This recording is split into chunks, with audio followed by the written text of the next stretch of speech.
Muito bem, boa tarde a todos e todas. Boa tarde, pessoal.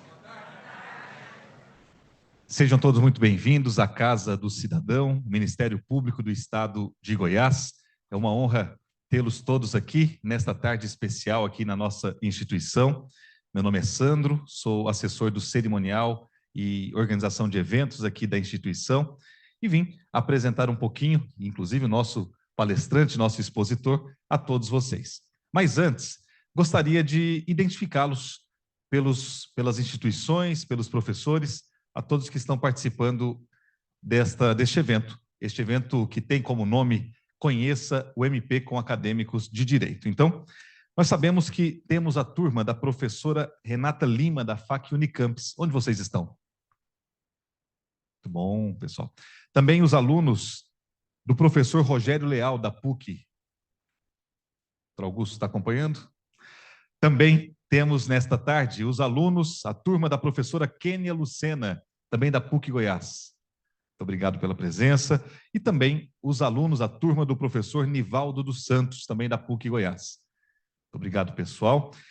E também conosco nesta tarde os alunos do professor Marcos José, da Universo. Ixi, o pessoal da Universo dominando o pedaço, hein? Muito obrigado. O professor Marcos José está conosco? Professor Marcos José, muito obrigado, professor, pela presença, pela colaboração. Professor Rogério Leal também está conosco. Obrigado, professor. Vamos aplaudir o professor Marcos José primeiro, da Universo. Professor, abana a mão aí. Agora, independente de ser o seu professor ou não, os aplausos ao professor Rogério Leal, da PUC Goiás. Obrigado, professor. Professora Kênia está conosco? A professora Kênia não está. Professor Nivaldo dos Santos, está aí, professor Nivaldo? Também não. E a professora Renata Lima, da FAC Unicampus. Cadê você, professora Renata? Estava conosco. Mas tá bom. Muito obrigado a todos os professores que abraçaram o projeto e trouxeram, portanto, os seus respectivos alunos para participarem desta programação do Conheça o Ministério Público com Acadêmicos de Direito. Bem, aqui no Ministério Público, este órgão essencial à função jurisdicional do Estado, que tem como objetivo principal a defesa dos direitos dos cidadãos, é dividido na sua atuação em algumas áreas, que são elas: a área criminal, a área educação, saúde, meio ambiente, consumidor, políticas públicas e direitos humanos, patrimônio público e terceiro setor. E para falar com vocês durante esta tarde, uma apresentação que tem previsão de 45 minutos e, em seguida, um espaço, no mesmo tempo, para que todos possam trazer perguntas, questionamentos a respeito do que foi apresentado ou outro assunto que não tenha sido. Está conosco, foi convidado e aceitou de pronto o convite para estar com vocês, acadêmicos de direito, o promotor de justiça, doutor Augusto Alves. Doutor Augusto, vem aqui para frente, aqui no centro, receba os aplausos de todos os presentes.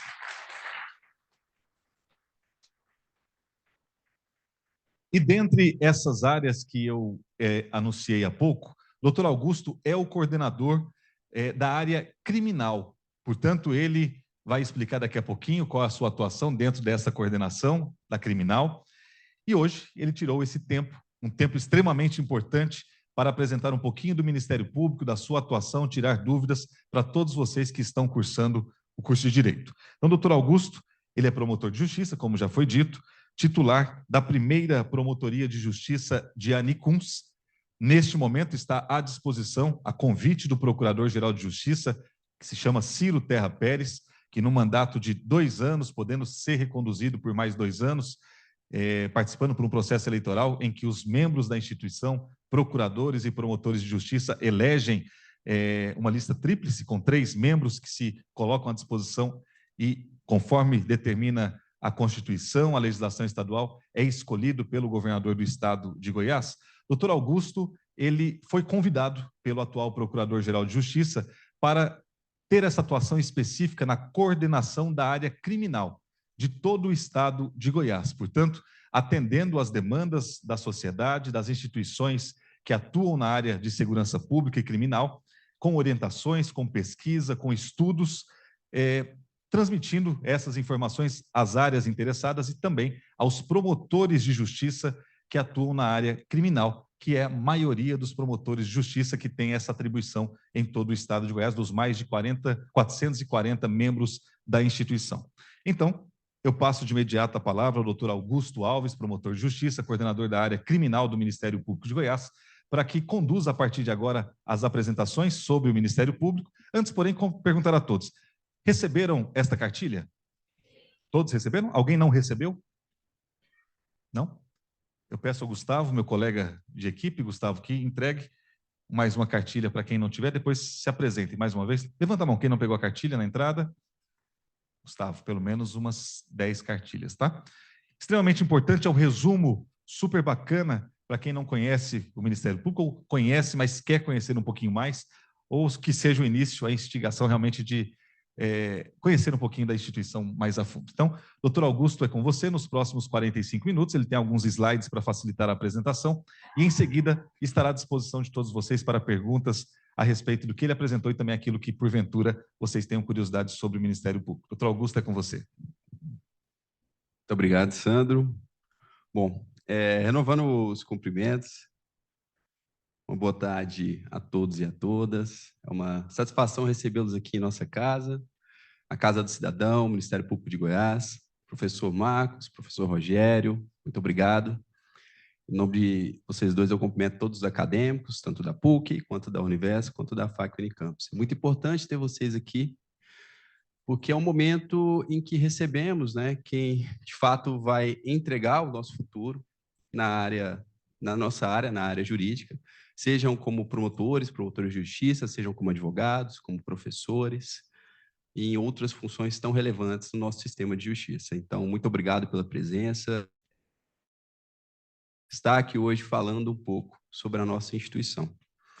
E aqui na verdade, um bate-papo, a ideia não é trazer uma palestra, muito mais explicar um pouco sobre o Ministério Público, trazer um panorama geral sobre a nossa atuação e depois ouvir algumas perguntas que, porventura, existirem, tirar algumas dúvidas também, que eu acho que é um momento muito importante também para trazer algumas compreensões mais específicas em razão dessas dúvidas. Bom, eu acho que quando você ingressa na faculdade de Direito, né, eu escutei muito isso quando eu fui decidir fazer Direito, decidi ingressar no curso de Direito. Basicamente, você tem alguns tipos de alunos, né?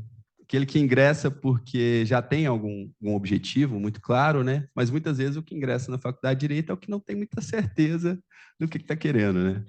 E foi o meu caso.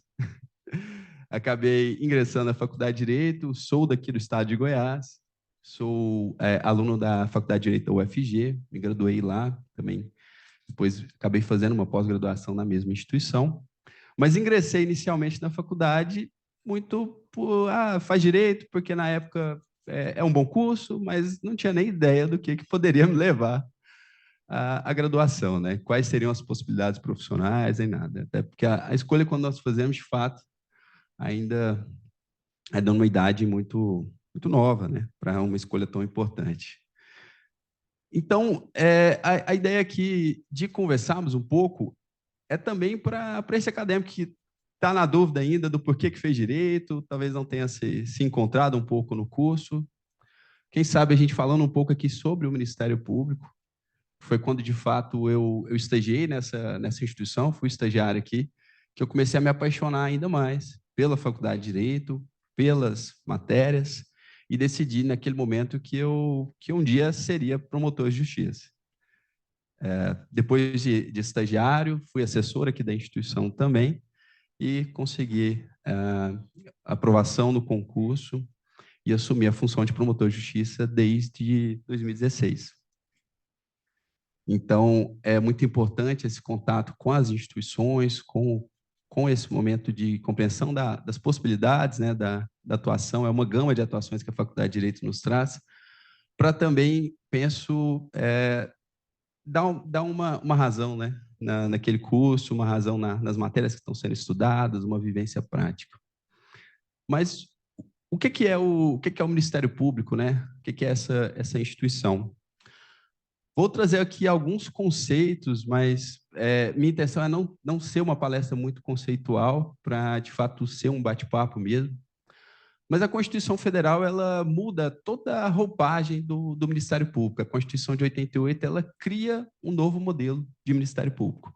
Não que o Ministério Público não existisse antes da nossa Constituição de 88. Nós já tínhamos uma instituição, mas ela desempenhava funções totalmente diferentes da que foi escolhida para a Constituição de 88, né? São diversas funções que foram estabelecidas no artigo 127, 128, sobretudo no 129, em que há a delimitação das nossas áreas de atuação, mas é uma instituição completamente diferente, porque antes de 88, por exemplo, nós nos ocupávamos também da defesa do Estado, uma função parecida com a que é feita pelas procuradoras do Estado, procuradores do município. Nos ocupávamos também já com a persecução penal, mas não nos ocupávamos tanto com a tutela coletiva. Havia algumas ações ainda incipientes, né? A tutela coletiva, sobretudo, do meio ambiente, mas isso foi muito ampliado com a Constituição de 88. Então, é uma nova instituição, tanto que na época em que é criado o Ministério Público, no Ministério Público Federal, por exemplo, havia opção, os que eram, então, integrantes da instituição poderiam optar por permanecerem como procuradores da República ou ingressar para a carreira da AGU. Pra vocês entenderem o quanto era diferente a instituição, né? E essa opção foi feita por alguns. Havia a possibilidade de exercer a advocacia, então existiam diversos promotores de justiça que também eram advogados, algo que é claramente dado hoje na nossa Constituição, sobretudo quando trazemos a separação do Ministério Público com a magistratura, essa ideia de simetria. Mas é uma instituição, então, que nasce nesse formato com a Constituição de 88. Mas o que é, de fato, essa instituição? O Ministério Público ele tem, em seu grande papel, uma função de tutela e promoção de direitos. Quais direitos? Desde direitos individuais indisponíveis relacionados a populações específicas, reconhecidas legalmente ou constitucionalmente como vulneráveis, como, por exemplo, crianças e adolescentes, idosos, pessoas em situação de rua, pessoas com deficiência, situações decorrentes de racismo, tutelas coletivas também referente a esses mesmos direitos, a tutela penal em si, que muitas vezes, quando pensamos no Ministério Público, identificamos apenas essa primeira perspectiva, né? Que é quem é responsável por promover a ação penal pública, é o dono dessa ação penal, é o órgão do Estado que promove a acusação.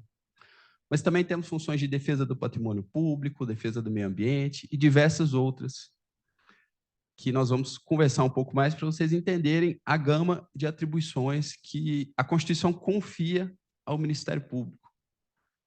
Então, de fato, são muitas funções, há uma possibilidade de atuação muito grande, uma possibilidade de trazer transformação social, modificação da realidade muito grande. E essas funções elas são desempenhadas por o que nós chamamos de membros e membras, que são os promotores de justiça, que é o piso da instituição, né, que é o início da carreira, e os procuradores de justiça, que atuam em segundo grau. Isso na esfera estadual. Na esfera federal, nós temos os procuradores da República e procuradores regionais da República, que seria essa ascensão funcional. E procuradores do trabalho, além de procuradores do Ministério Público Militar e junto ao Ministério Público de Contas, apesar de não estar colocado aí. Bom, o que é importante a gente diferenciar? E eu tinha essa dúvida aqui. Não tem nada a ver a função de procurador do município, procurador do Estado, procurador federal, com a função de um procurador de justiça, com um promotor de justiça. Esses servidores aqui, eles se pautam exclusivamente na defesa dos entes públicos. O procurador do município faz a defesa do município, o Estado faz a defesa do Estado e o procurador do federal a defesa da União. Então, são palavras semelhantes, né, mas que são funções totalmente diferentes.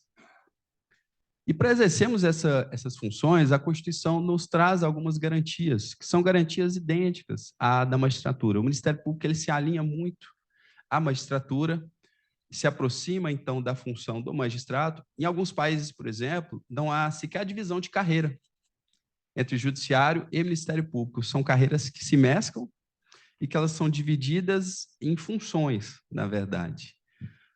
Por exemplo, o magistrato na Itália, um que ficou famoso por combater a máfia, né? A máfia, esqueci o nome da máfia específica, mas que, inclusive, foi assassinado pela máfia, foi o Falcone.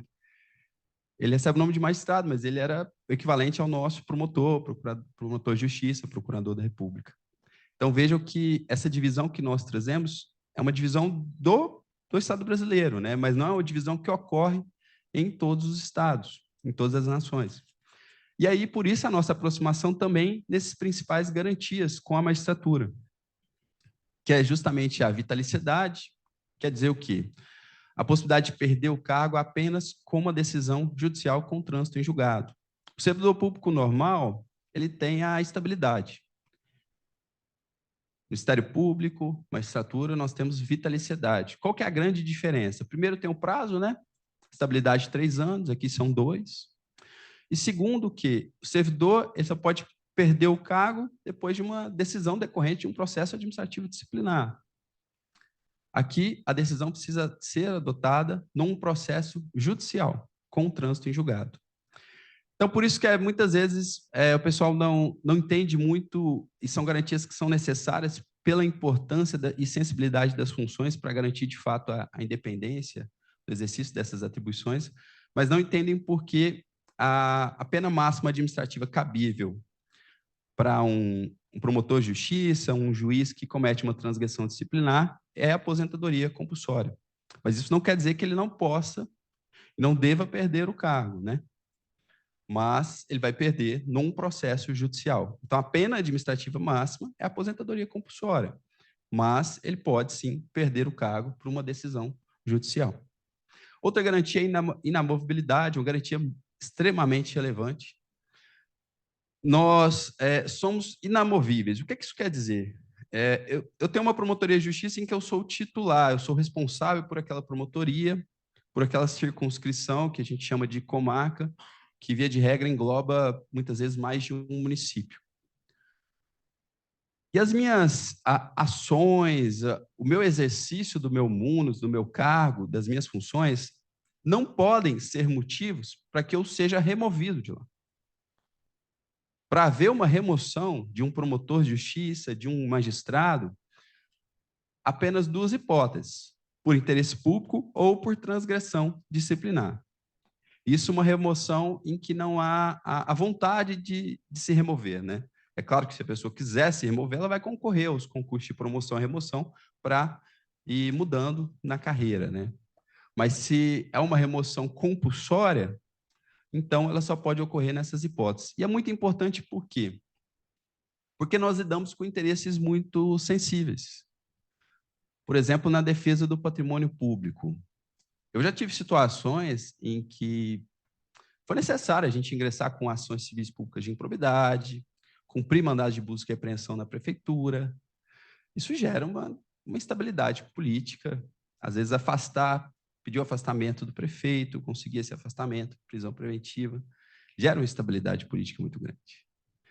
Imagina se nós não tivéssemos essa garantia, que é o que ocorre, por exemplo, é um problema e é uma reivindicação de classe também com os delegados de polícia, que às vezes estão investigando fatos graves e não têm essa garantia da inamovibilidade e acabam sendo modificados de funções, de lotações, por alguma retaliação no exercício da sua função. Então, é uma garantia, de fato, muito relevante. Uma redutibilidade de subsídios, isso aqui também todo servidor público tem, mas, basicamente, o subsídio ele não pode ser reduzido, né? Ele é definido em lei, o subsídio é o valor que recebemos pelo exercício dessa função, né? Enquanto servidores públicos, ele só pode sofrer um acréscimo, ele não pode ser reduzido. Então, também é uma garantia justamente para não haver ações políticas, às vezes direcionadas em razão do exercício da função, buscando de uma forma indireta coagir a que não se investigue, não se faça nada. Então, também é uma garantia, mas é uma garantia comum a todos os servidores públicos, não apenas dos promotores e magistrados. Prerrogativa de foro, Também nós temos a prerrogativa de foro, assim como os magistrados, prefeitos, deputados, outros cargos em que a Constituição estabelece essa prerrogativa de foro. O que isso quer dizer? Nós podemos ser processados por crimes praticados no exercício da função em razão dela, apenas no Tribunal de Justiça, assim como os magistrados. Bom, e aí, em razão dessas garantias, nós temos vedações, né? Algumas nós, inclusive, já falamos. Exercer a advocacia, exercer a qualquer título, qualquer pretexto, receber honorários, né, ou custas processuais, exercer comércio ou sociedade comercial. Então, veja que, exceto como cotista ou acionista, são restrições de fato relevantes. Então, há um pressuposto que, quando se quer exercer a carreira do Ministério Público, da magistratura, as vedações são as mesmas, é necessário uma dedicação exclusiva. Então, você não pode exercer advocacia, você não pode ser empresário, a não ser como cotista ou acionista. A única possibilidade que nós temos de exercer outra função seria a de magistério, professor, né? É a única possibilidade que nós podemos, de função pública, e geralmente é o que também é feito na função privada. Alguns promotores e juízes acabam exercendo o magistério. Exercer atividade político-partidária.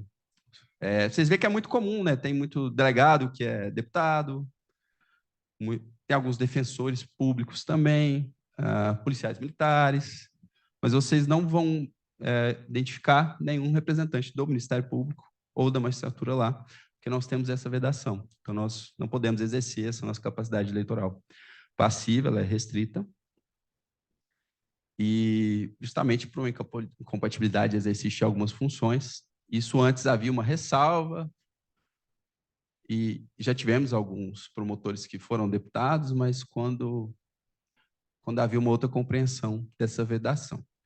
Bom, aqui alguns princípios do Ministério Público que são previstos no artigo 127 da Constituição. O que seriam esses princípios? Basicamente, são os caráteres fundantes da nossa instituição, né? A Constituição ela estabelece esses 3 princípios: a unidade, a indivisibilidade e a independência funcional. O que isso quer dizer? A unidade quer dizer que o MP ele é considerado uma instituição única. Embora nós tenhamos diversas divisões de atuação funcional, Ministério Público Militar, Ministério Público de Contas, Ministério Público Federal, o MP é uma instituição só. Então, o exercício da função do Ministério Público é uma só, ainda que dividido por funções. A indivisibilidade, ela justamente conceitua que o MP ele não é formado pelos membros em si, mas pelo órgão. O que isso quer dizer? Se um promotor sai de férias, ele pode ser substituído por outro membro. Então, é uma compreensão muito importante, porque qualquer promotor de justiça no exercício de uma função, desde que previamente definida, né, em respeito ao princípio do promotor natural, ele pode substituir a função de um outro promotor. E o princípio da independência funcional. A hierarquia do MP ela é meramente administrativa. O procurador de justiça ele não tem uma ascensão funcional com relação ao promotor de justiça, assim como o chefe da instituição, procurador-geral de justiça. Então, no exercício das suas funções ali, por exemplo, na minha promotoria de Anicuns, eu não tenho, por exemplo, que pedir autorização ao Procurador-Geral de Justiça para ingressar com uma ação civil pública, para investigar alguém, a não ser se for alguém que tenha a prerrogativa de foro, até que não vai ser uma função minha, né? Aí eu vou ter que remeter para o Procurador-Geral de Justiça e, eventualmente, ele pode delegar aquilo para que eu exerça. Mas isso também é muito importante, essa independência funcional. Mas hoje a gente tem até revisto um pouco esse conceito de independência funcional para compreender que a independência funcional é relevante, ela garante a autonomia do membro do Ministério Público para exercer as suas atribuições, mas ela tem que ser pensada também em conjunto com o nosso planejamento estratégico, porque uma instituição que não tem direções claras de onde ela quer chegar, mediante características transparentes e democráticas, não é uma instituição que a partir de uma perspectiva evolutiva, né? A gente precisa ter independência funcional, mas, ao mesmo tempo, nós precisamos compreender que precisamos seguir planejamentos estratégicos para o exercício das nossas atividades. O que isso quer dizer? Por mais que cada promotor possa decidir seguir um caminho diferente, por exemplo, eu recebi lá uma notícia de crime relatando um possível furto. O promotor A vai instaurar um PIC, ele mesmo vai investigar. O promotor B vai requisitar um inquérito. O promotor C vai avaliar o mesmo caso e vai falar, não tem indício de crime. Vai indeferir a notícia de fato. Vejam que isso é do direito, né? Na mesma situação fática, você pode ter interpretações jurídicas distintas. Mas essa independência funcional não quer dizer, por exemplo, que nós não podemos definir diretrizes de onde a instituição quer chegar, que seria o nosso planejamento estratégico. Que é, por exemplo, o que nós estamos fazendo esse ano na área criminal, com o PGA definido. Nós temos 2 PGAs de execução na área criminal e como coordenador da área criminal, fico responsável por coordenar essa execução do planejamento estratégico da instituição, mas um planejamento estratégico na proteção das vítimas de crimes, acolhimento e proteção de vítimas, e o outro planejamento referente à discussão sobre a implementação das bodycams e também do gravação de depoimentos policiais nas delegacias de polícia. Também estamos travando discussões nesse sentido. Então, nós temos essas 2 diretrizes para esse ano.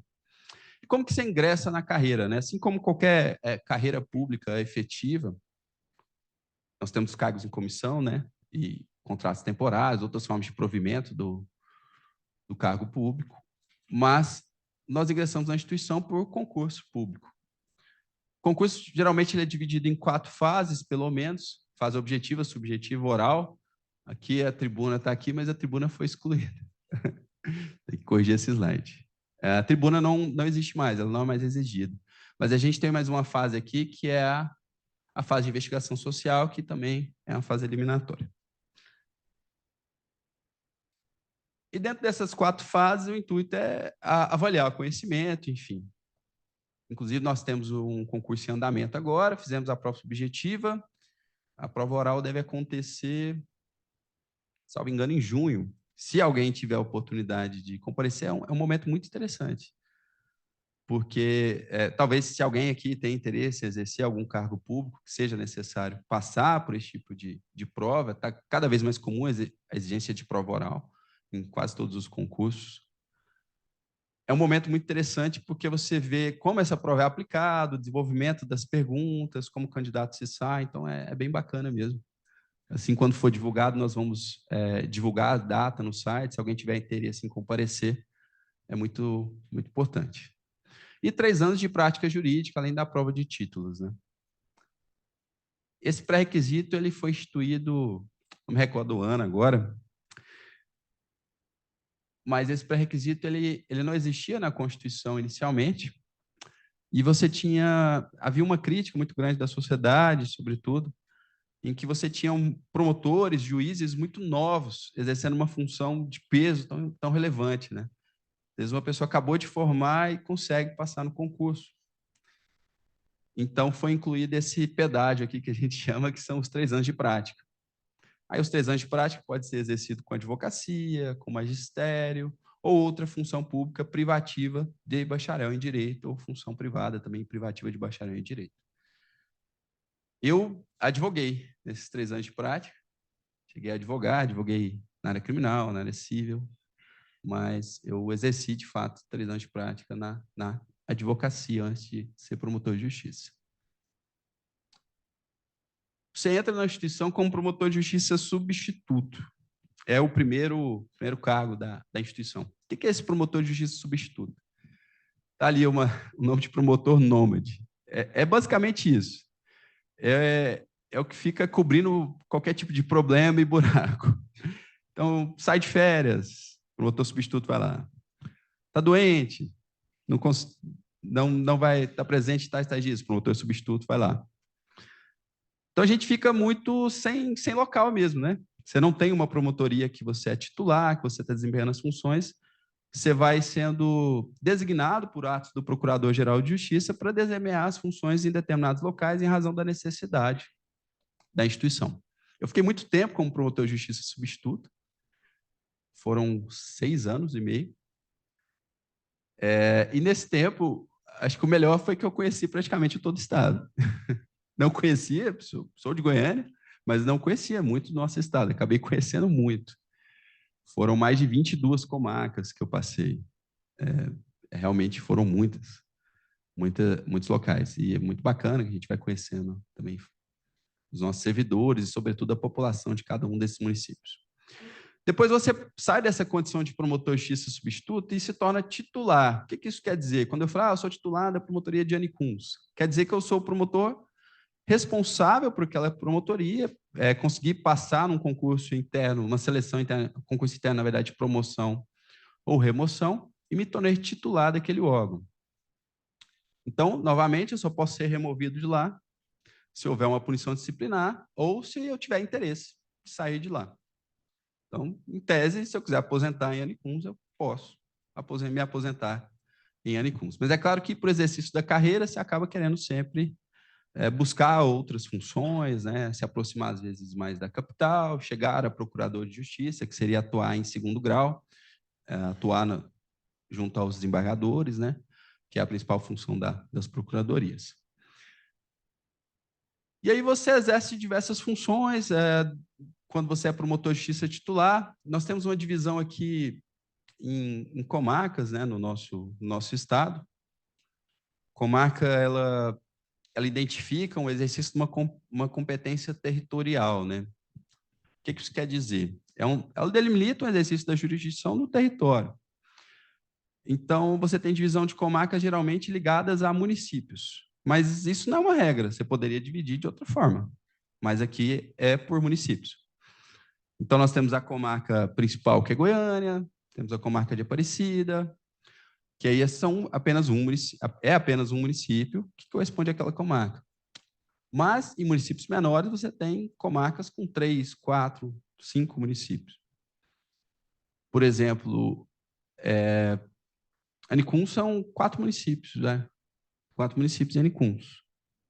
4 municípios relacionados àquela comarca. E aí você vai dividir no estado assim, todos os nossos municípios divididos em comarcas. Então, você exerce sua função dentro daquela comarca. A única diferença que a gente tem é uma divisão de entrâncias, que a gente chama. Entrância final, intermediária e inicial. O que isso quer dizer? Geralmente, comarcas menores, entrância inicial, critério populacional e volume de processo. Comarcas um pouco maiores, entrância intermediária. Comarcas bem maiores e com nível populacional de processo maior, entrância final. Que hoje, antigamente, nós tínhamos apenas Goiânia como entrância final, e hoje houve uma modificação da carreira, nós já temos outras comarcas de entrância final, como Anápolis, Itumbiara, Águas Lindas e mais algumas que eu não me recordo agora de cabeça. Bom, e agora, para a gente entender um pouco do artigo 129 da Constituição que eu mencionei, que seriam essas atribuições constitucionais do Ministério Público. Quais são as nossas atribuições, então? A primeira que eu disse, né, que é promover privativamente a ação penal pública, ela está lá no inciso 1º, é a gênese do Ministério Público, é quando a instituição nasce, né, tem toda a sua história. Então, nós temos essa função de exercer o papel de órgão de acusação dentro da ação penal pública. Eu sei que não são todos aqui que estão no mesmo período, né? Talvez alguns nem saibam o que eu estou falando, ação penal pública, ação penal privada. Mas, basicamente, na maioria dos crimes, nós temos crimes de ação penal pública, e a função do Ministério Público, então, é buscar a persecução desses crimes, que é o quê? Como no cível você tem o exercício de uma tutela por uma petição inicial, aqui no penal nós também fazemos isso por intermédio de uma petição inicial, que é chamada de denúncia.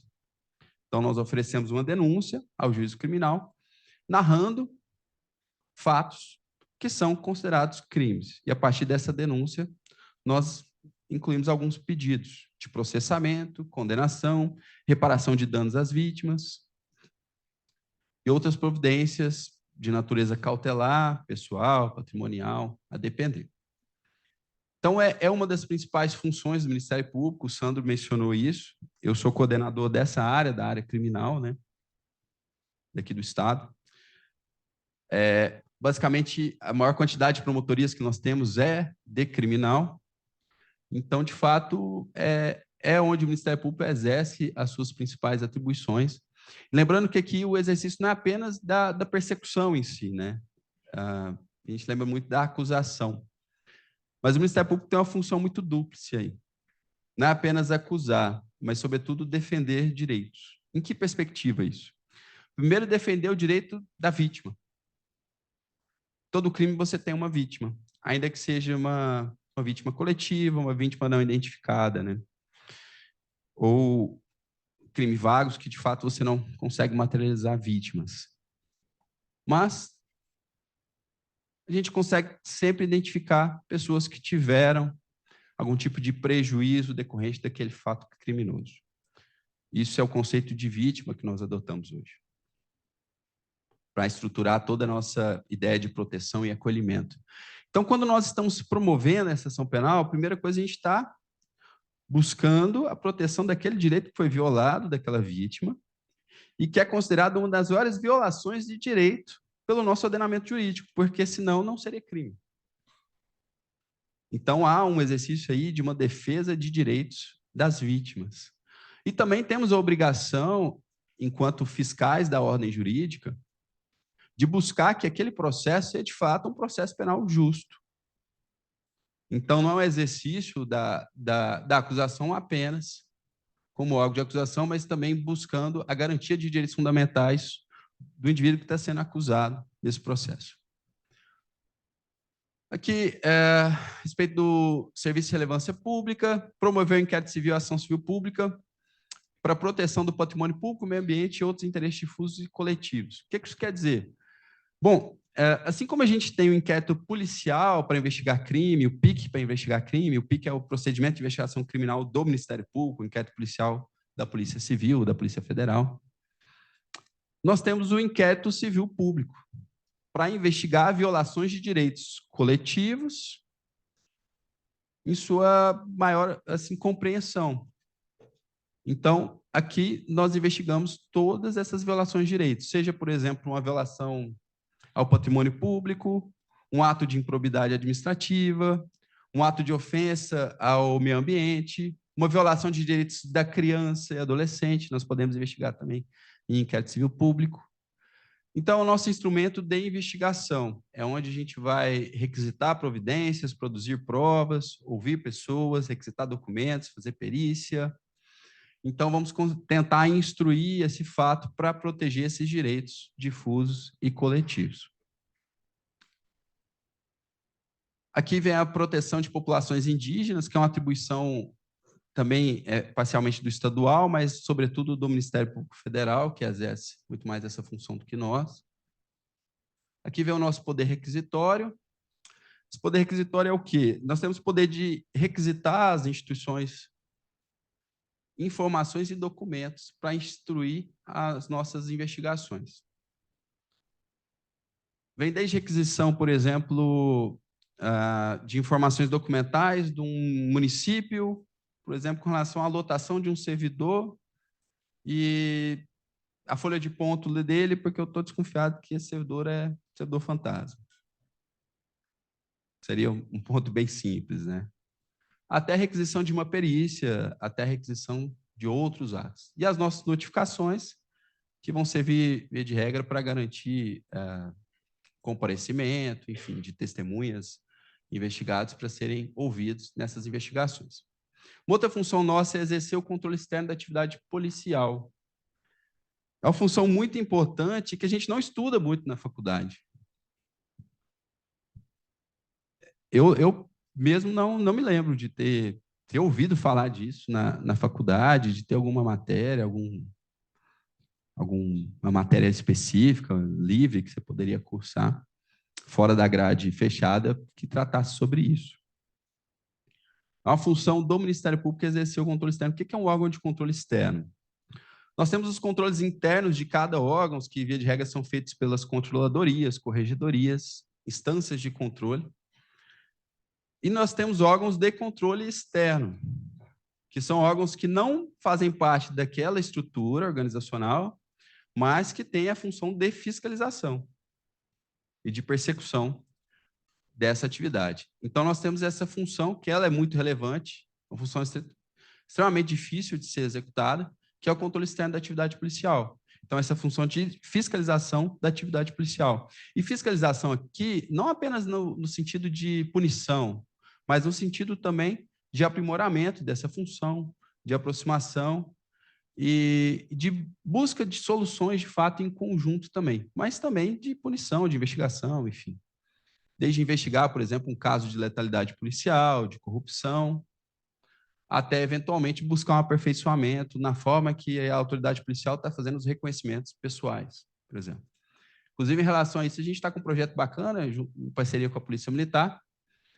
Nós estamos fazendo algumas palestras na Academia da Polícia, a ideia é depois a gente ir para o interior, sobre busca e apreensão e os novos paradigmas do STF, do STJ, buscas e apreensões pessoais e domiciliares, buscando o quê? O aperfeiçoamento dessa atividade de policiamento ostensivo.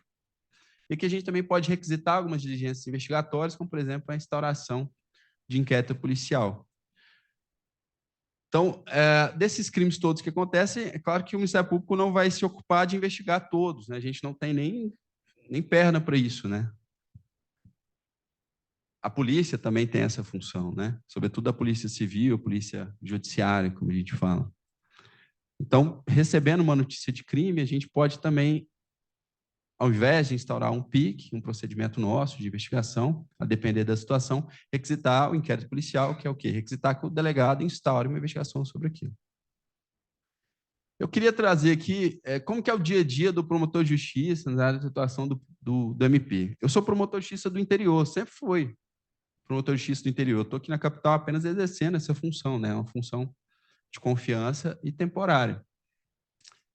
E no interior é muito bom a atuação, eu acho que ela é bem... Na capital não que não seja bom também, mas a aproximação da comunidade no interior ela é muito maior. Então, você tem um contato com toda a comunidade que você está inserido no dia a dia ali, desde os atendimentos, das visitas nas escolas, em abrigos. Então, a gente acaba lidando com muitas experiências interessantes, por exemplo. Tinha acabado de ingressar na instituição, poucos meses, estava lá em Senador Canedo, substituindo, como promotor substituto. Aconteceu uma rebelião no presídio. Você não é ensinado disso em lugar nenhum, né? Como negociar, negociação, até que agora nós temos alguns cursos aqui nossos, né, da escola, técnicas de negociação, enfim. Mas você não estuda para isso, né? Então vai meio que no empirismo ali. Eu, pelo menos, ainda não tinha estudado, hoje já até fiz alguns cursos. De negociar com as lideranças, falando, olha, a gente vai invadir, vai tacar fogo, vai matar o pessoal ali e tal. E foi positivo, ninguém morreu, deu tudo certo. Desistiram da rebelião, enfim, a gente entendeu o que eram as reivindicações.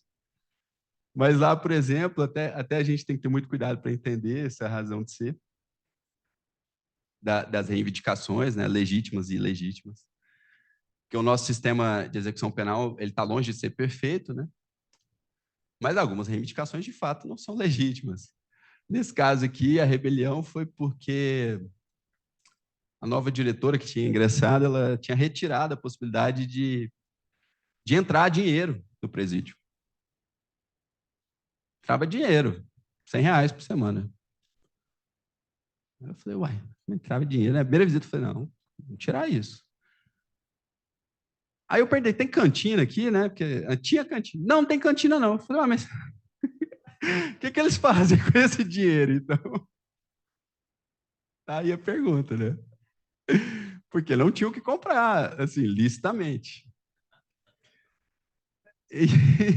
E aí, no diálogo com o preso, perguntando, né? Falando, quais são as reivindicações, tal coisa, tal situação. Eu falei, mas isso, gente, tal.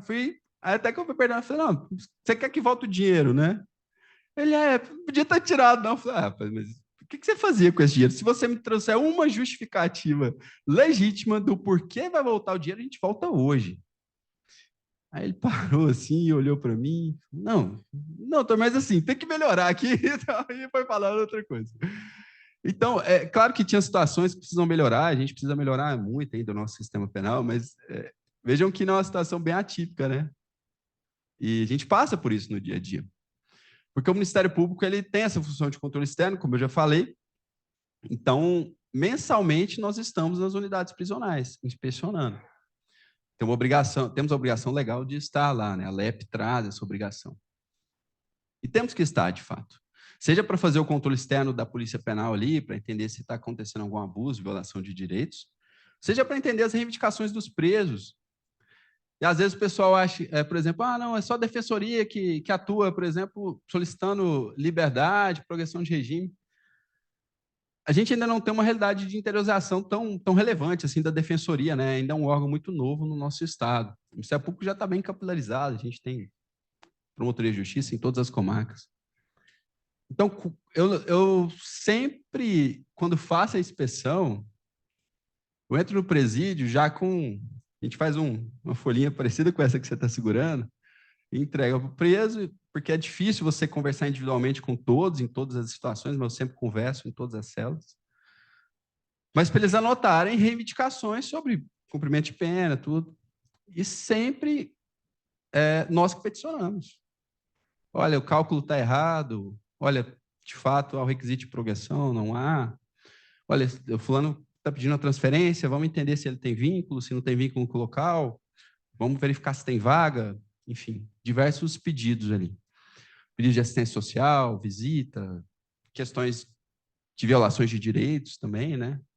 Às vezes, investigações de tortura e maus tratos, a gente nasce dessas nossas inspeções também.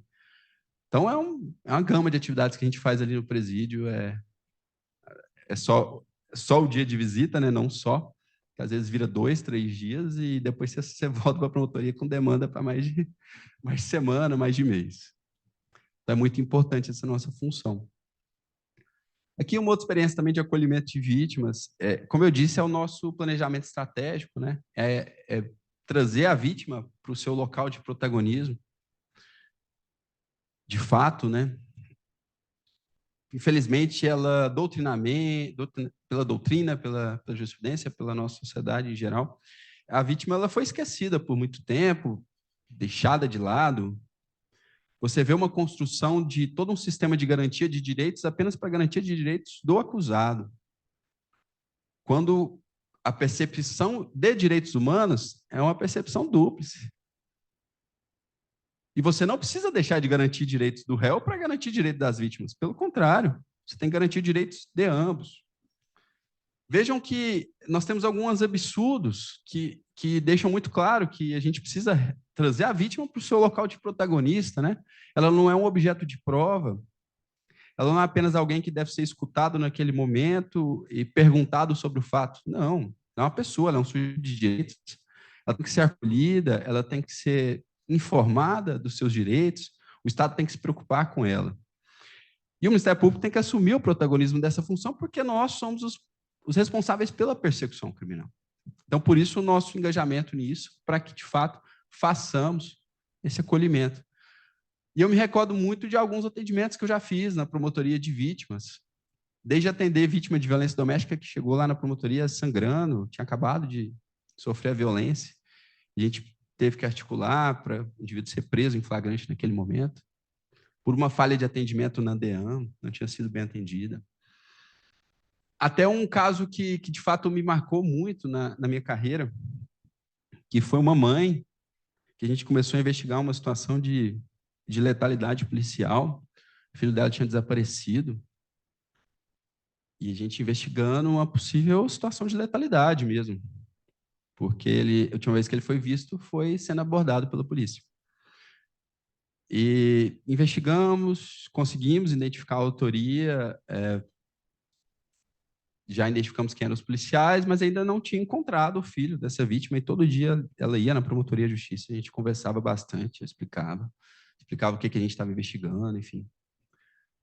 Não podia dar todos os detalhes, né, até para não... o próprio risco pessoal dela e também para não, às vezes, gerar algum embaraço na investigação.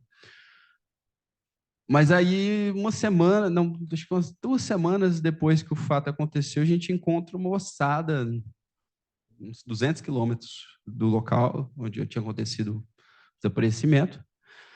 E aí, aquela situação, conseguimos exame de DNA, tudo.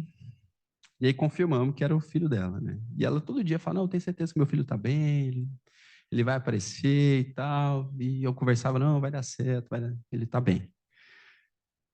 E quando saiu o resultado, eu que tive que dar a notícia para essa mãe, porque eu não achei justo que ela recebesse essa notícia por um papel, né? Ela ser apenas, sei lá, intimada, enfim. E aí, quando ela chega lá na promotoria, eu chamei toda a equipe de acolhimento do CRAS, enfim, para lidar com a situação, né? Psicólogos que já atendiam ela. E dar aquela notícia para aquela mãe, sabe? Foi algo que eu acho que ninguém queria estar no meu lugar. Foi bem difícil. Mas eu acho que eu consegui, de certa forma, e depois ela me agradeceu, enfim, amenizar um pouco do impacto de tudo aquilo que ela tinha sofrido, pela forma que a promotoria, que todo mundo acolheu ela desde o início, pela forma como aquela notícia foi dada, não foi apenas, vem aqui um papel, aqui um laudo, confirmando que a alçada é do seu filho. Então, são experiências que, de fato, vão ressignificando a nossa função, a nossa atribuição, e que, de fato, nos traz orgulho, né, de ser promotor de justiça, de estar no Ministério Público, de exercer as funções nessa instituição. Algumas experiências no patrimônio público, eu fiquei uma época em Nova Crixá, fato é público, então dá para falar o nome. E aí, é uma questão de improbidade administrativa, estava investigando uma situação de improbidade do prefeito lá, prefeito na época, e o prefeito estava querendo que liberasse uma verba adicional, lá um crédito adicional, que ele tinha estourado o orçamento. Os vereadores fizessem essa liberação, os vereadores não queriam liberar, enfim, no âmbito do controle externo também, né, da Câmara, não liberaram. O que esse prefeito fez? Passou um carro de som na cidade, falando que a partir daquele dia todos os serviços públicos estavam suspensos, porque os vereadores não aprovaram a dotação orçamentária adicional que ele tinha pedido. Recolhimento de lixo, levar paciente de hemodiálise para Goiânia, aluno, tudo fundamental. Isso, geralmente, quando o cara vai fazer um trem desse, você faz na sexta-feira. A sexta-feira. 4 horas da tarde. Eu falei, rapaz, não é possível. Se contar, ninguém acredita, né? Que tá fazendo isso. Suspende, então tem que fechar o município, né? Você tem que sair daí. Você não tem competência para ser gestor. Aí fomos lá, preparamos uma recomendação, conseguimos entregar ainda aos 45 do segundo tempo. Aí ele retomou a prestação de serviço público no outro dia. Porque assim, não havia justificativa alguma, né? Se ele vai interromper serviços por não haver dinheiro em caixa, ele não interrompe os serviços públicos essenciais. Ele passa por uma interrupção, por exemplo, dos serviços não essenciais, como tinha show programado, ia gastar R$ 100.000 com cantor sertanejo. Aí eu fui enumerando, falei, olha, aqui, ó, o que você pode fazer? Vamos lá, se você não... Você pode interromper isso aqui, você interrompe isso. Aí depois você interromper tudo isso, se tiver muito ruim ainda, eu falo, olha, é das duas uma, você cometeu um crime fiscal aí e sumiu com o dinheiro, você tem que pedir para sair, porque você não tem aptidão para estar no cargo. Aí ele reconheceu, voltou o serviço, enfim, mas aí ficamos com as investigações. Então são experiências que ficam nessa proteção da probidade administrativa, né, que é uma função nossa também, muito essencial, na proteção do patrimônio público. A gente também faz essa curatela de registros públicos, meio ambiente e urbanismo, né? Aqui eu lembro dos problemas que a gente tem no interior aí com as chácaras de recreio, problemaço assim, ambiental. Infância e juventude, e aqui vem situações de risco de criança e adolescente, desde as situações mais horríveis, assim, de violência sexual, violência física grave contra a criança, e você tem que acolher aquela criança de alguma forma, com a família, preferencialmente, né? O acolhimento com família extensa, acolhimento familiar, acolhimento institucional, em último caso. E sempre são situações bem urgentes, né? Que você tem que resolver de imediato, porque, de fato, há um dano muito grande, né, na criança por toda essa violação de direitos. E são histórias muito tristes. Assim. Eu não sei se alguém já teve a oportunidade, porque dentro dessas nossas funções, por exemplo, na infância, a gente também tem que fazer inspeções nos abrigos, nas casas-lares. Eu conheci alguns desses abrigos, das casas-lares, seja de Goiânia ou de outro local. É muito importante a gente conhecer essa realidade. Consumidor também é nossa função, fazer essa proteção do consumidor, direitos coletivos, individuais homogêneos. Saúde, também é sempre alguma coisa bem urgente, né? Desde o ingresso do mandado de segurança individual para tutelar aquele direito de saúde, garantir uma vaga em UTI para o paciente, garantir um medicamento indispensável para o seu atendimento. E aí tem várias experiências que a gente já teve. Desde UTI, que a gente conseguiu na última hora que ele fosse transferido, até um paciente que estava com risco de amputação por conta de uma deficiência, na verdade, do procedimento cirúrgico, que a gente conseguiu também de última hora que ele fosse acolhido no atendimento particular, pago pelo Estado, e ele acabou não tendo que amputar a perna. Então, são atuações bem importantes também, e a clara atuação na tutela coletiva, que eu acho que é a mais relevante. Na educação, nós tivemos um grande movimento na área de educação, até um comitê que foi formado aqui no Ministério Público em razão da situação de violência nas escolas, para discutir essa questão da violência nas escolas. Foi bem importante, é bem importante nossa atuação também. Direito de família, terceiro setor e direitos humanos, que envolve todas essas situações de pessoas vulneráveis, né? Idosos, violência doméstica, pessoas com deficiência, racismo, não está aí, mas também entra nessa função. Neurodiversidade e diversas outras atribuições nossas. De idosos também, a gente tem, por exemplo, a atribuição de fazer essa proteção do idoso e a função de inspecionar os abrigos também. Então, mensalmente, nós temos que ir lá inspecionar os abrigos. Inspecionar presídio, abrigo, acolhimento de criança, e não só inspecionar, mas adotar alguma providência se houver violações de direitos. Aqui é só uma ideia da nossa página, aqui tem as informações de todas as promotorias de justiça do Estado, endereço e telefone. Aqui é uma forma de acionar o Ministério Público online, que foi criado, chamado de MP Cidadão. O cidadão, claro, vai ter sempre o atendimento presencial nas promotorias, né? Mas aqui foi uma forma de facilitar o atendimento online, em que qualquer notícia de fato, qualquer irregularidade que você quiser trazer ao conhecimento do Ministério Público, você pode registrar aqui, que vai ser encaminhado para a promotoria que tem responsabilidade. Inclusive, é possível também anexar documentos, enfim. Tem um espaço aí para anexação de arquivos. Bom, é isso. Essa nossa ideia de sempre atender o cidadão, né? Proteger os seus direitos, é uma função, vocês veem que tem muita atribuição, né? Quando a gente está no interior, você fica sempre, nossa, qual o problema que eu vou atender primeiro, né? É criança, é saúde, é idoso, é meio ambiente, é a questão criminal, é a segurança pública, é o presídio. E tudo isso, função do Ministério Público, atribuída para a nossa Constituição. Então, de fato, quando eu digo que nós fazemos, sobretudo, proteção de direitos, é porque é a nossa missão constitucional, é o que nos foi entregue enquanto instituição, e é aquilo que nós temos que lutar cada dia para exercer. Seja com atendimento daquele cidadão, daquela vítima, do acolhimento, seja ingressando com uma ação civil pública de improbidade, uma ação para a proteção do patrimônio público ou outras atuações. Está aqui os números de contato do Centro de Apoio Criminal, e-mail, telefone, enfim, estou à disposição. Qualquer dúvida, espero que vocês tenham gostado. Espero vê-los de novo no Ministério Público, seja como estagiários, assessores, promotores, promotoras, ou em outras funções, né, no dia a dia, advogados, professores, enfim.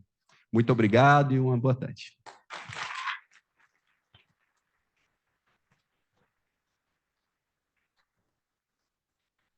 Obrigado, doutor Augusto Alves, promotor de justiça, titular de Anicuns, coordenador da área criminal aqui do Ministério Público, por sua participação.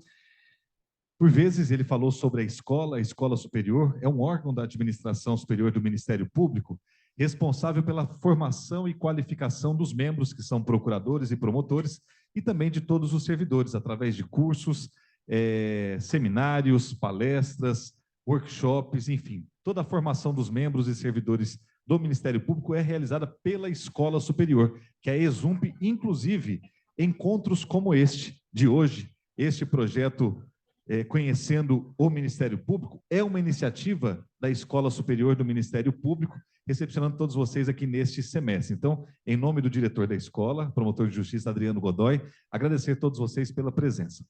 Bem, como nós anunciamos no início, temos agora 30 minutos para um bate-papo, literalmente, perguntas, dúvidas, independente de qual seja, mas que realmente possa esclarecer as dúvidas de vários de vocês que estão aqui a respeito da atuação do dia a dia do Ministério Público. Vocês puderam perceber, o doutor Augusto Alves, que esteve com vocês durante a tarde de hoje, apesar de jovem de idade, já tem muita experiência, já há um bom tempo aqui na carreira, ingressou jovem no Ministério Público e tem muita experiência para compartilhar e trazer informações.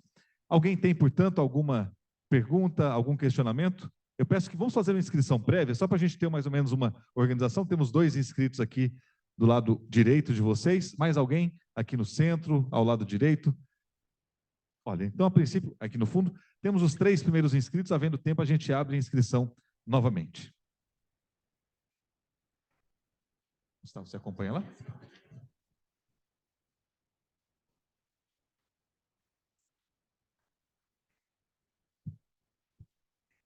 Olá, boa tarde. Eu queria primeiro parabenizá-lo e agradecer pela palestra, foi bastante esclarecedor. Eu, pessoalmente, pretendo seguir carreira no Ministério Público, tenho bastante admiração pelo trabalho de vocês.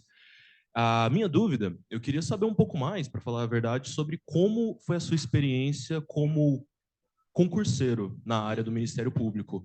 O quão recorrente ele é, quanto tempo, mais ou menos, de tempo tentando e de estudo você diria que é esperado que, no mínimo, seja a expectativa para alguém que almeja ingressar na área? Obrigado, obrigado pela pergunta. Bom, é muito particular, né? Você vai precisar, no mínimo, ali dos 3 anos de prática, né?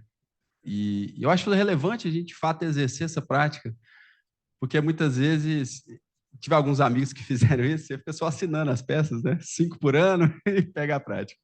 Então, a experiência que eu tive como advogado, acho que me ajuda muito até hoje no exercício da minha carreira. E eu recomendo que, de fato, exerçam, então, a atividade profissional. Mas sobre o estudo, depende muito, sabe? Eu consegui passar na carreira de promotor de justiça, eu tinha 4 anos de formado. Mas antes disso, eu fui fazendo outras provas, já sabia que eu queria ser promotor, mas eu sabia que eu tinha que galgar alguns níveis, né? Não é de cara, já vou querer conseguir prestar um concurso, né, para promotor de justiça, acho que até ficar desanimado, né? Tirar uma nota muito baixa. Então, eu comecei inicialmente estudo para analista, técnico, judiciário. Eu gostava muito de tributário, gosto ainda, e acabei fazendo concurso para procurador também. Cheguei a ser procurador do município, fui analista no STF, trabalhei no gabinete do ministro Marco Aurélio, fui procurador do município lá de Cuiabá. Eu fui fazendo concurso, sabe? Fazia prova, estudava, fazia prova, fui delegado, passei no concurso de delegado de polícia Tocantins, na época que era curso de formação, eu já estava aqui, né? Eu não ia sair da MP para ir para lá, né? Porque eu sou daqui. E fui fazendo várias provas, mas sempre tentando manter um foco também de algo que fosse relacionado às matérias do edital do Ministério Público. Eu também não fugi muito, né? E ia testando, né? Me testando e mantinha um planejamento de estudos, isso é essencial, você tem que ter uma métrica e um plano de estudos muito claro e obedecer ele, mas também não pode ser algo impossível de ser cumprido e que te leve a um estresse físico e emocional muito grande, né? Então, eu fazia uma média de 4, 5 horas por dia de estudo e fora os finais de semana, um pouco mais, 7, 8 horas de estudo. Era mais tranquilo, porque eu trabalhava, sempre trabalhei, desde a faculdade inteira eu sempre trabalhei, sempre. Então, eu não tinha como estudar o dia inteiro. Aí eu tinha que conciliar. Então, geralmente era isso aí, 5, 6 horas por dia, final de semana, um pouco mais. Fazendo exercício é bom, é muito importante. Treinar, a prova mesmo, né, o dia a dia. Fazer a leitura de lei seca. Eu odiava fazer a leitura de lei seca. Nossa, eu tinha uma raiva de fazer. E aí eu não fazia, sabe, de birra mesmo. Vamos fazer isso, não. Tem que saber lei, tem o código lá, né? Ficava com isso na minha cabeça. E eu tomava um ferro nas provas, né? Aí um amigo meu, concurseiro também na época, é procurador do estado de São Paulo. Ele falou, cara, você tem que ler lei seca. Eu falei, vou começar a ler, então. Aí, poxa, minha nota melhorou demais na primeira fase, né? Porque na primeira fase, sobretudo, é um conhecimento mais raso, né? Então é isso, mas assim, não tem fórmula secreta, né? O que funcionou para mim pode ser que não funcione para você, mas é sobretudo dedicação, planejamento e tranquilidade, né? Porque vem na hora certa, vem quando tem que ser. Obrigado. Boa tarde. Boa tarde. A minha pergunta é a respeito da prática no gabinete, né, do promotor, a respeito da assessoria. Né? Eles contam com assessores, quantos são, como é que é para ingressar com um assessor? Sim. O assessor, aqui no Ministério Público de Goiás, é cargo comissionado. Nós temos hoje um assessor e um assistente para cada promotoria de justiça. Então, são 2 cargos. São cargos privativos de bacharel em Direito, né? Então, você tem que já ter formado. E aí a seleção ela varia muito para cada promotor, cada promotor de justiça. Mas, em regra, pelo menos a entrevista, né? E algumas vezes prova também. A gente fez uma seleção agora da assessoria do grupo de controle externo. Aí a gente fez uma prova discursiva, entrevista, enfim, mas não tem uma regra, entendeu? Mas geralmente é nessa perspectiva. Acaba avaliando a experiência profissional, né? Todos esses critérios, e, sobretudo, a compreensão do Ministério Público, né? Que vai assessorar no órgão, né? Então você tem que estar preparado para conhecer a instituição. Mas alguém gostaria de fazer alguma pergunta?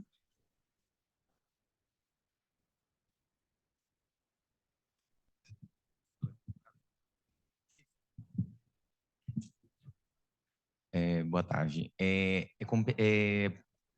Privativo de competência particular do promotor de justiça, isso é a escolha? Sim, é o promotor responsável por aquela promotoria de justiça que faz a escolha, indica para o procurador-geral, mas quem nomeia é o procurador-geral, né? Mas é sempre respeitada essa escolha, até porque é uma função de confiança, né? Então, tem sempre o respeito a essa escolha. Boa tarde a todos. Queria primeiro parabenizar o Dr. Augusto Alves pela oportunidade e demais organizadores da gente ter um contato mais próximo aqui com o Ministério Público. Obrigado. E meu questionamento é o seguinte: como assim, a gente escuta normalmente que tem uma força maior às facções criminosas nas comarcas de interior, você sendo lá responsável pela comarca de Anicuns, você tinha um contato com os membros das facções responsáveis de lá, devido ao dia a dia, de várias denúncias recorrentes? Como que é esse contato com essas facções mesmo de lá? Sim, nós temos algumas facções principais, né, que atuam no país, no estado, é um regato, né? PCC, Comando Vermelho, nós temos a nossa, que é aqui daqui, a ADE, né? Então, depende muito da região, né? Lá em Anicuns nós não tínhamos tantos faccionados. Era algo, de fato, bem raro, assim. Eram mais relacionados ao Comando Vermelho e alguns do PCC, vindo, sobretudo, ali de Trindade, que é muito próximo.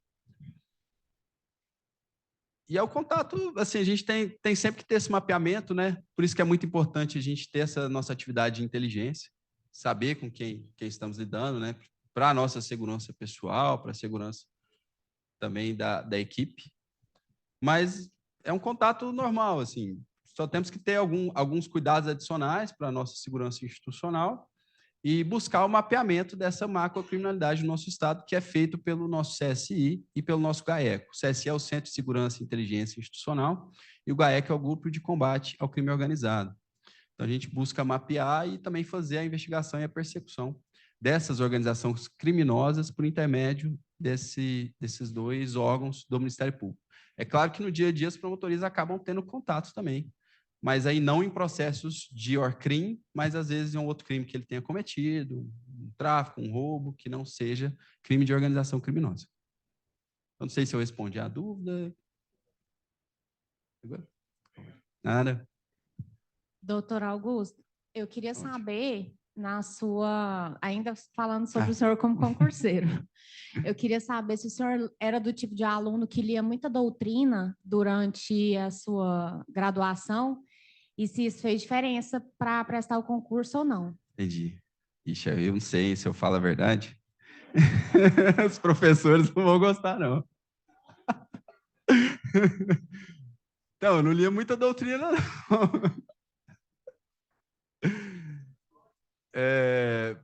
Lia a doutrina, é importante. A doutrina te dá uma base fundamental, né? Se você não tiver uma doutrina sólida e boa para a sua graduação, nada vai sustentar, né?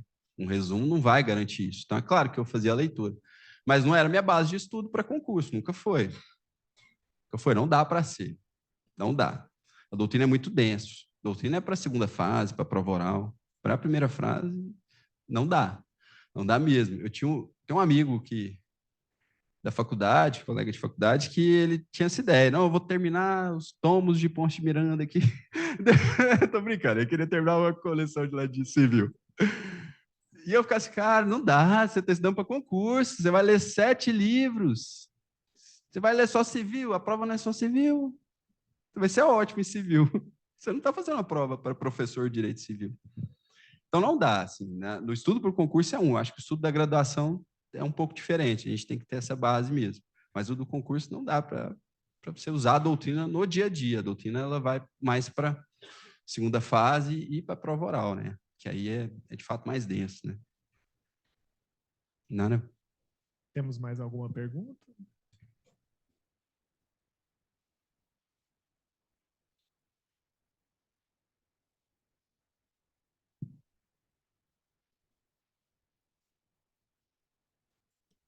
Não. Oi, boa tarde, doutor Augusto. Boa tarde. Foi de grande valia, foi muito interessante esse contato, primeiramente, né, com o MP. Ficaram muitas dúvidas, porque é uma bomba de informações que a gente não tinha, a gente não tem, e é diferente quando a gente tem esse contato. E eu gostaria de saber como é que o senhor falou assim, a gente viaja muito, essa é a parte boa. Mas quando você passa faz o concurso, que você é designado a vários interiores. Quem que designa para você ir e assumir o cargo de substituto? Quando você passa no concurso, você já passa para o cargo de promotor de justiça substituto. É o primeiro cargo da instituição, né? A designação ela é feita sempre pelo procurador-geral. Aí são designações, via de regra, provisórias, porque você está suprindo uma situação de carência naquele momento, né? Então, às vezes, são provisórias, mas com tempo relevante. Por exemplo, licença maternidade. Vai ficar lá no mínimo 6 meses, né? Férias, aí depende, 30, 60 dias. Então, é muito dependendo da situação que você está suprindo, né? Aí o procurador-geral vai designando o substituto para a promotoria, às vezes para mais de uma. Teve uma vez que eu fiquei com 4 promotorias. Esse foi o recorde. Mas aí ficava responsável por 4, porque de fato não tinha colegas, tinham ficado doentes, e aí não tinha como, eu tinha que me virar ali. Mas não é algo que é bom ficar por muito tempo, não. Temos mais. Sim, sim. A designação, né, motivação, por que está te designando para suprir tal e tal situação. Mas acontece, eu já, por exemplo, estava em Senador Canedo na sexta-feira e na segunda você tem que ir para Formosa. Aí fui para Formosa.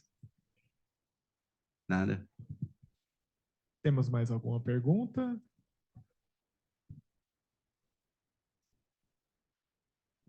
Fala também sobre o processo seguinte quando você titulariza, como que funciona? Ah, sim. Aí a titularização, você passa por um concurso, né, de remoção ou promoção, um concurso interno, né? Geralmente não é problema titularizar na instituição, porque nós temos, via de regra, muitos cargos vagos, por conta das aposentadorias e da quantidade de promotores que existem, né? Nunca é a quantidade exata, nunca bate. Então, não é problema titularizar, você participa dessa seleção de remoção ou promoção, e aí, a partir daquilo, você fica responsável por uma promotoria de justiça específica, né? E aí essa promotoria vai ter algumas atribuições definidas. Se for uma promotoria única do interior, apenas aquela promotoria, ela vai fazer de tudo. Tudo aquilo que a gente colocou ali vai ser responsabilidade daquela promotoria. Mas em locais maiores, você tem mais de uma promotoria de justiça. E aí você acaba dividindo essa responsabilidade das funções com as outras promotorias. Então, às vezes, a primeira promotoria, por exemplo, atua no criminal, na infância e no registro público. A segunda atua no resto. Entendeu? Então, tem essas diferenças também. E aí, a partir daí, você assume uma das promotorias, e aí, como titular, você vai exercendo a sua atribuição lá até você ter interesse de sair dali ou não. Se você quiser aposentar ali, você vai ficando. Sim, mas isso é interesse, né, de carreira, né? Porque senão, agora, se você tiver interesse em seguir carreira, que a gente fala, que é você chegar a procurador de justiça, aí você tem que subir nas entrâncias até chegar na entrância final. E da entrância final, você chega a procurador de justiça. Mas é uma concorrência, né? Porque são poucas vagas e muita gente concorrendo. Boa tarde. Eu queria saber se você já sofreu alguma ameaça por conta do seu trabalho. Quer saber quantas ameaças? Não. Já sim. Já recebi algumas ameaças, não foram tantas, mas já. Aí nós temos o nosso gabinete de segurança institucional, que faz mapeamento desse risco para entender, né, e faz toda essa atividade de segurança institucional, que é muito importante. Inclusive, o GAECO, que é o Grupo de Combate ao Crime Organizado, os GAECOS, eles nascem depois de um episódio em que um promotor de justiça em Minas foi assassinado, porque estava investigando a máfia dos cartéis de combustível. E aí a ideia do Ministério Público assumir essas investigações de fato, que muito era delegado para a Polícia Civil, e fazer, olha, a gente precisa ter a nossa investigação de criminalidade organizada, é que nasce os GAECOS. Então, há um risco, claro, da atividade, isso vem das funções, né? Acho que ficou bem evidente, mas a gente tem esses aparatos, né? Tem o Gabinete de Segurança Institucional para avaliar essas situações, mas acontece. Temos mais alguma pergunta?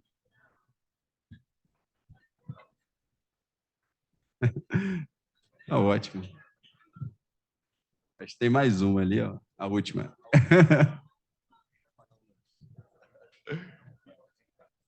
Tem lá no fundo.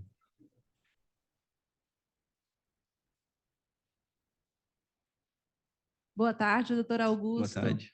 Parabéns pela excelente palestra. A minha curiosidade é sobre a questão da prova oral. Na sua fala, o senhor falou que nós poderíamos assistir. Eu gostaria de saber se existe um credenciamento prévio e também gostaria de saber sobre o tema. Existe um sorteio para os que estão participando? Como que funciona? Existe um sorteio. Nós temos 3 grupos, né? É o grupo de penal, processo penal, grupo de direito civil, processo civil e direito coletivo, e o grupo de constitucional, administrativo, eleitoral. Acho que é isso. Tem tempo que eu fiz a prova, mas é isso. São 3 grupos. E aí você tem o sorteio dos pontos, né? Que são pontos bem genéricos, pontos do edital, em que vão ser arguídos. E a partir daquilo, a banca avaliadora vai fazendo perguntas, né? E aí você vai respondendo e tal, e vai sendo avaliadas as suas respostas e a forma também como você está lidando com aquela situação de pressão. É um momento muito importante também para você ver como o candidato ele lida com situações de instabilidade, que na carreira a gente vai, no dia a dia, viver isso várias vezes. Então, às vezes as bancas apertam um pouco para entender como que você vai lidar com aquela resposta, ainda que a resposta seja extremamente difícil da pessoa saber qual é a resposta correta, mas como é que você vai lidar com uma pergunta difícil e aí? Aí tem muito disso também. Agora, a forma, eu não sei exatamente como que está. Na época que eu fiz, não tinha credenciamento, não. Qualquer um entrar.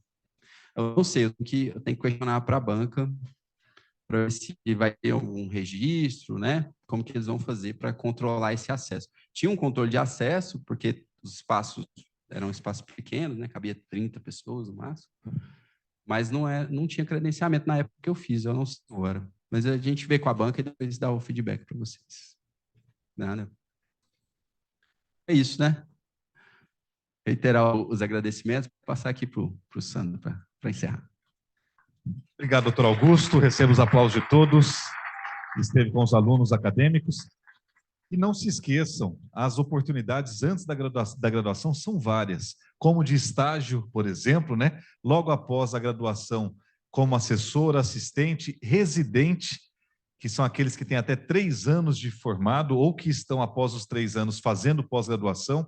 Também ainda temos a figura do estagiário de pós-graduação, para que atuem nas promotorias e procuradorias aqui do Ministério Público. Então, é uma grande oportunidade do estágio também, um estágio muito bacana para aqueles que podem fazê-lo durante a graduação, que tem tempo para fazê-lo, extremamente importante, principalmente para aqueles que querem não só adquirir o conhecimento do direito em geral, mas aqueles que querem aprender a atuação do dia a dia do Ministério Público. Então, é uma oportunidade muito bacana para aqueles que desejarem.